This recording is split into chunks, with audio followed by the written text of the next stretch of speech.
Sarah Middleton from the DPC. Welcome to the next in our series of programmes which introduces our Digital Preservation Awards finalists.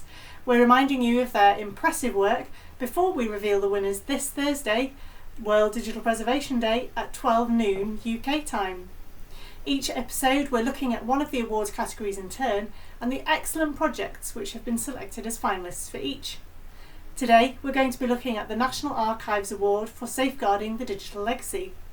And I'm joined today by John Sheridan and Abby Grotke. Hi, I'm Abby Grotke. I'm Assistant Head of the Digital Content Management section at the Library of Congress. Hi, my name's John Sheridan. I'm the Digital Director at the National Archives. And John, the National Archives sponsors this award. Could you say a few words about why it was important for the organisation to sponsor the award?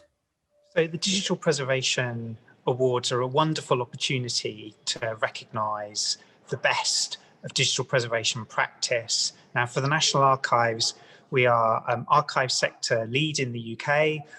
We are very active international archive as well. So really wanting to support the awards, and in particular support this award that recognises the hard yards in digital preservation, the long-term hard work that goes into keeping key assets for future generations. It seemed to be a really good fit for us and our mission, and a great way for us to support the Digital Preservation Awards. And Abby, can you remind us about the criteria for this category? What were the judges looking for when they selected their winner? The Award for Safeguarding the Digital Legacy celebrates the practical application of preservation skills and tools to protect at-risk digital objects. It draws attention to concrete efforts to ensure important elements of our generation's digital memory remains available to future generations. It need not involve particularly innovative work, but must illustrate a clear understanding of the risks that digital objects face and the reasons for ensuring that they are properly managed. It should be an exemplar case study in why preservation matters, and it must be capable of being described in terms that are readily understood. Excellent. And we're going to find out a bit more about each of our finalists now. Abby, would you like to introduce them for us? First, we have Preserving the League of Nations Digital Archives. I work at the United Nations Library at Geneva, and in my current role of Digital Preservation Manager, I wish to introduce our project, Preserving the League of Nations Digital Archives.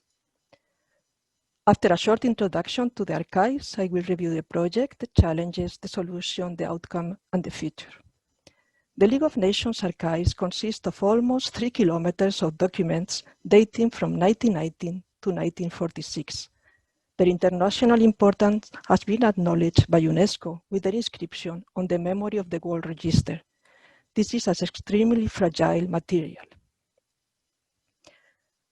In 2017, with the support of a Geneva private foundation, we launched a 5-year project called Total Digital Access to the League of Nations Archives, with the objectives to digitize the content and provide online access, and to ensure the physical and digital preservation of the archives. We had to overcome several challenges concerning the digital preservation and access. Since no digital preservation system was available in our organization, a significant advocacy effort was required to promote the project to the senior management. The amount of expected data is huge. We have estimated a total of 250 terabytes and more than 15 million files. Last but not least, a significant improvement was expected in the data access because the old catalog installed in 2003 was difficult to use. In 2019, we implemented a cloud solution based on Preservica Enterprise Private Cloud System.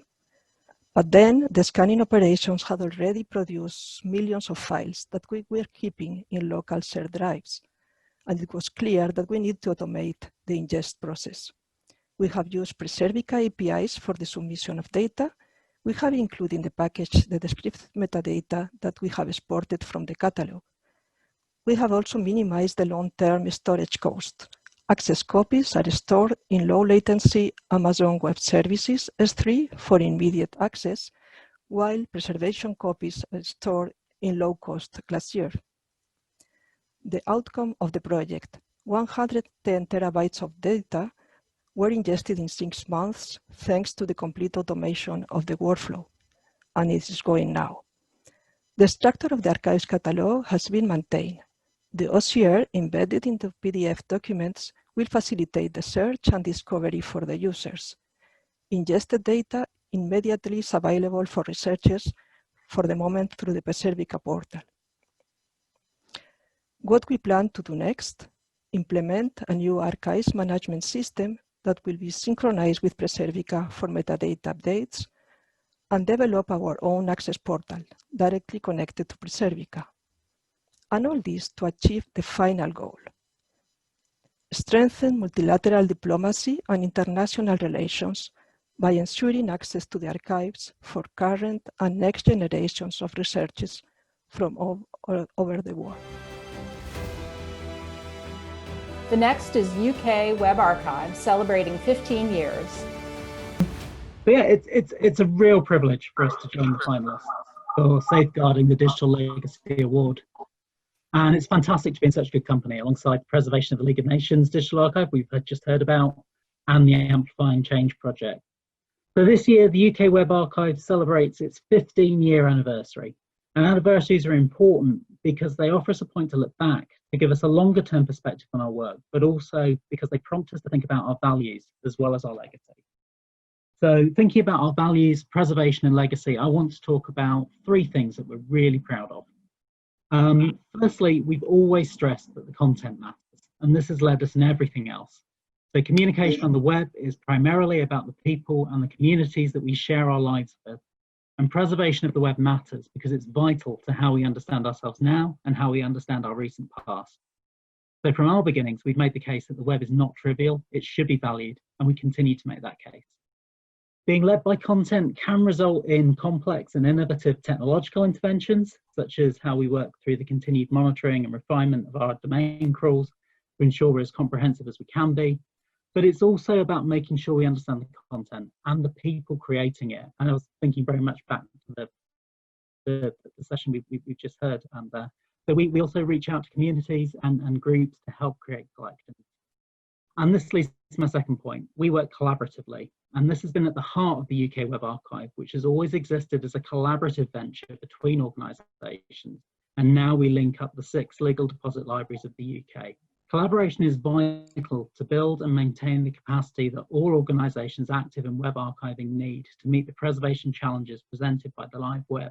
And a key part of this has been the International Internet Preservation Consortium, where we're proud to be the host for the Programme and Communications Officer. We participate in conferences and workshops, and we regularly take part in the open hours supporting open source calls, which support the IIPC's open source initiatives. We partner also with researchers to help us understand their real life challenges and to inspire the way we build our services and we communicate about them. And lastly, we're proud that we work openly. We see access as a vital part of our preservation work.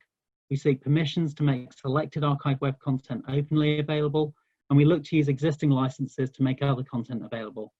We also make sure that the data we generate about our collections can be used, whether that's full text indexes that can be searched in our user interface, or the data sets that we've generated from earlier crawls of the UK domain. So looking back over our 15-year history, these are 3 of the things that make us proud, and they continue to inspire us. Understanding the value of our collections, working in partnership, and connecting our users and public with our collections. These are values we know we share with the wider digital preservation community. So we're really grateful for this chance to join the celebrations today. Thank you very much. And finally, Amplifying Change, a history of the Atlantic philanthropies on the island of Ireland. Let me introduce you to the Amplifying Change, the history of Atlantic philanthropies on the island of Ireland. And I'd like to begin with my project team, which are Blonnie Cahan, the all historian and historical researcher, Phoebe Lynn Kowalewski, the Atlantic philanthropies archivist at Cornell, and myself. So for those of you who don't know, the digital repository is a trusted digital repository here in Dublin and Ireland. Cornell University's rare manuscript collections are based in Ithaca, New York, and their recent donation houses the entire archives of the Atlantic philanthropies. And Atlantic is a philanthropic organization dedicated to advancing opportunity, equity, and human dignity. I should say there was, because last week they closed their doors. They were established in 1982 when Chuck Feeney quietly committed his accumulated wealth to the foundation. A few years before the closure, Atlantic wanted to make sure that the archives and the stories and lessons contained in those archives could be of benefit to researchers, as well as potential philanthropists considering investing in the island of Ireland. The DRI was approached to play a key role in disseminating these archives and explore the impact of achievements by Atlantic grantees. So over 30 years, Atlantic invested 1.6 billion in Ireland and Northern Ireland to advance higher education, human rights, further the peace process, and improve services and policies for young people and senior citizens. Chuck Feeney once said, use your wealth to help people, use your wealth to create institutions to help people. If it comes down to it, it's always people. And his emphasis on people is what inspired us to create this online archive in the way we have. We realized that while anyone can see from a Google search what Atlantic has achieved, the resources we made accessible here for everyone to see provide a more intimate view of the societal issues that Atlantic sought to improve, and most importantly, the thought processes that made these improvements happen. The notion that longevity and utility are threatened where contents and context are lost was key for us when creating these collections. Alongside working with Cornell on digitizing and creating business records, DRI has collected oral histories that provide personal insights and stories from the people who have been involved. Gaining unique access to records in Cornell early on has allowed us to study these grant files of these non-governmental, non-for-profit and charitable organizations. These grant files reveal the entire life cycle of Atlantic grants, from proposals to grant recommendations to final reports and rich ephemera. This was a crucial insight for us to find these stories and select the business records.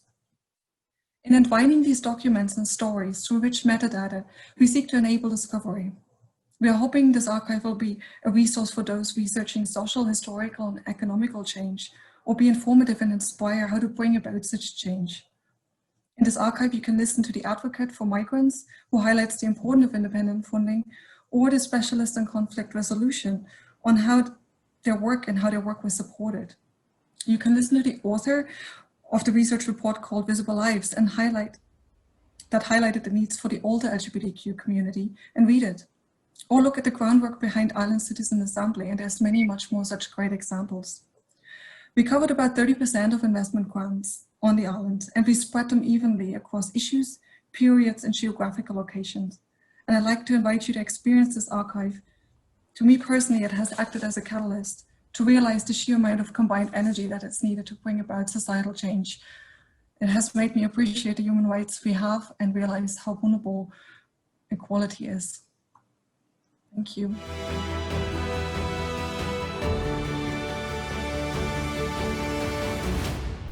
Wow, thank you. That's another really wonderful set of finalists for the Digital Preservation Awards. You were both involved in the judging process for this category, weren't you? How did you find that? Could you reflect on that process a little bit for me? So the judging is so much fun. All of the shortlisted nominees they're just superb, and it's wonderful to have the opportunity to listen to people talk so passionately and so eloquently about their work. And it's a real privilege to hear those stories. The decision making, that's really hard, because everyone's so wonderful, and in a way everybody wins by being shortlisted. But coming down to a final decision, you really want to look for that extra something that stands a project or a nominee just a little bit ahead. But it's an amazing experience. And I'll echo what John said. I was a first-time judge this year, and it was so much fun and so interesting, and to learn about so many wonderful projects was amazing. And for me, really thinking about what was exemplar about these projects, and because they were all so wonderful, but what was the good story to tell that would help us advance the understanding of how important preservation is moving ahead. So that's kind of what I was looking for with this category.